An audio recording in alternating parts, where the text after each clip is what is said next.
बात है। दुख कर्मों का फल है या भगवान का दंड है? बहुत बढ़िया प्रश्न है। हाँ,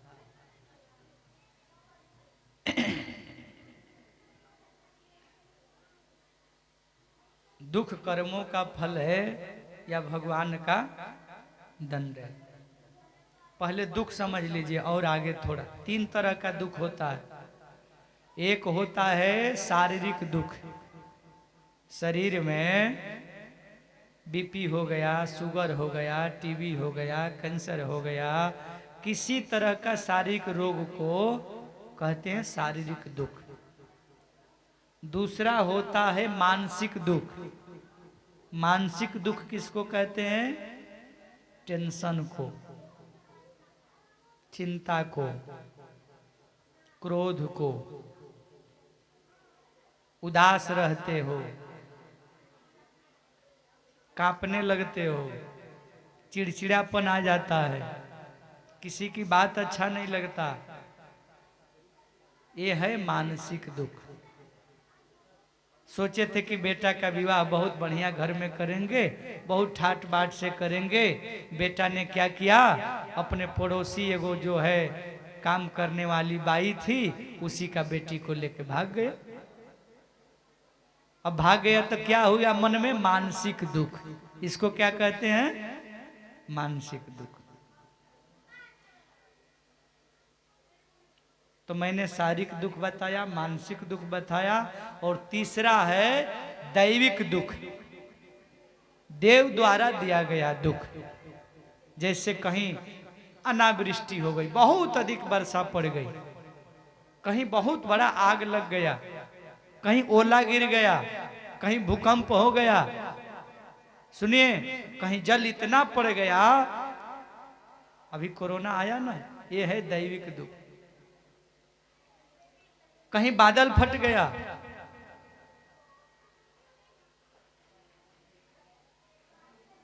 तो देव द्वारा दिया हुआ दुख।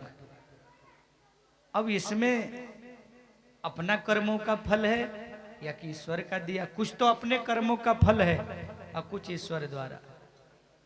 अब तुम रात दिन यूरिया का प्रयोग करते हो और रात दिन कैंसर बढ़ रहा है, तो इसमें ईश्वर का दोष नहीं है।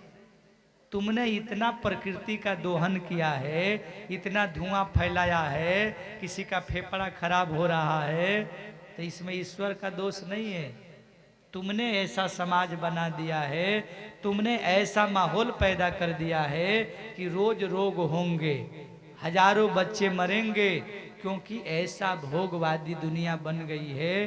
प्रकृति को भोगते भोगते ऐसा गड़बड़ माहौल बन गया है। ईश्वर क्या करे?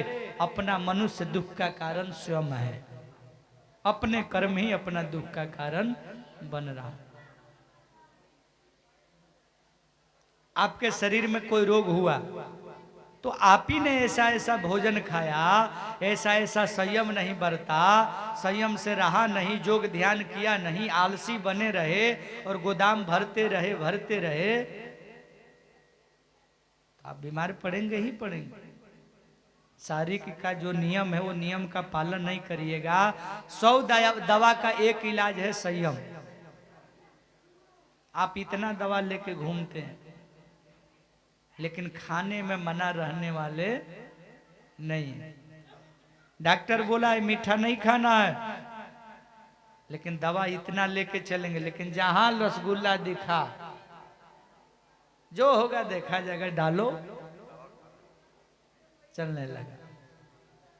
और कहिए कि ईश्वर ने दिया है। कैसे दिया है? तुम्हारा जिह्वा रानी कंट्रोल है नहीं, और दोष किसका? ईश्वर का।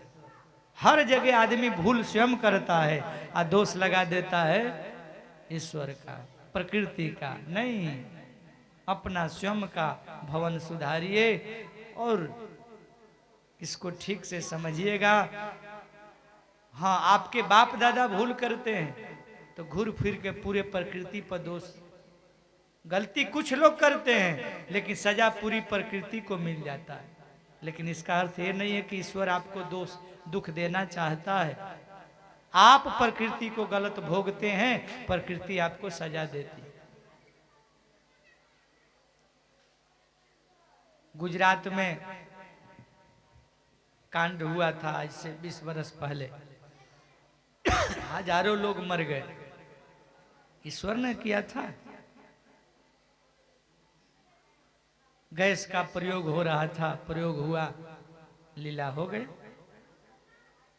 तो कुछ अपना दोष होता है। ईश्वर किसी का बुरा नहीं चाहता, ईश्वर किसी को दंड देना नहीं चाहता। ईश्वर तो कहता है सब मेरे बच्चे हैं। अच्छा बोलिए, कोई अपना बच्चा को दंड देना चाहता है? कौन है जो अपने बेटा को मारना चाहता है बिना गलती का? तो हम सब प्रकृति के बच्चे हैं। प्रकृति माँ है, प्रकृति भगवान है। तो माँ को प्रणाम करना चाहिए कि भोगना चाहिए? हम लोग भोगने में लग जाते, इसीलिए दंड मिलता। पेड़ काटो, पहाड़ गिरा दो, नदियां खराब कर दो, पर्यावरण दूषित कर दो, जहां देखो वहां तोड़ो फोड़ो, खराब करो, दो हो, शोषण करो, शोषण करो। पता है हम मनुष्य अपना भोग में धरती पर जितने जीव हैं सबको मारते हैं रोज। हजारों प्रजातियों को जीने का हक है कि नहीं है? जैसे आपको जीने का हक है, वैसे मुर्गा को जीने का हक है कि नहीं है? कबूतर को जीने का हक है कि नहीं है? लेकिन अपना जिहुआ के स्वाद में आप उसको मार के चबा जाते हैं। धरती पर सब प्रजातियों को जीने का हक है, लेकिन आज मनुष्य का भोग के कारण ये जितने टावर बने, मोबाइल बने, प्लेन बने, एयरपोर्ट बने और जितना बड़ा बड़ा आविष्कार हो रहा है, उतना जीव मर रहे हैं। गौरैया दिखाई देती है आजकल, गणुर दिखाई देते हैं आजकल। लाखों प्रजाति खत्म हो गया देश से, विश्व से, और रोज हजारों खत्म हो रहे जो कभी फिर बनने वाले नहीं है। वो मनुष्य कर रहा है और इसका सजा मनुष्य को मिलेगा। क्यों? क्योंकि वो जब जीवित रहेंगे तभी आप भी जीवित रह सकते हैं। क्योंकि सब जीव एक दूसरे पर डिपेंड है। गाय है तभी आप हैं। आज जिस दिन गाय नहीं रहेगी मनुष्य भी जिंदा रह नहीं सकता।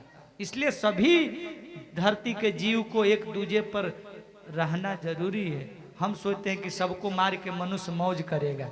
मनुष्य मौज नहीं करेगा, अपना ही नुकसान करेगा और अपने तो मरेगा, पूरी प्रकृति को लेकर मरेगा।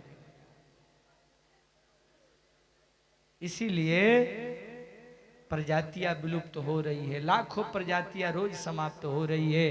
प्रकृति का दोहन हो रहा है अपने भोग के लिए, अपने भोग के लिए।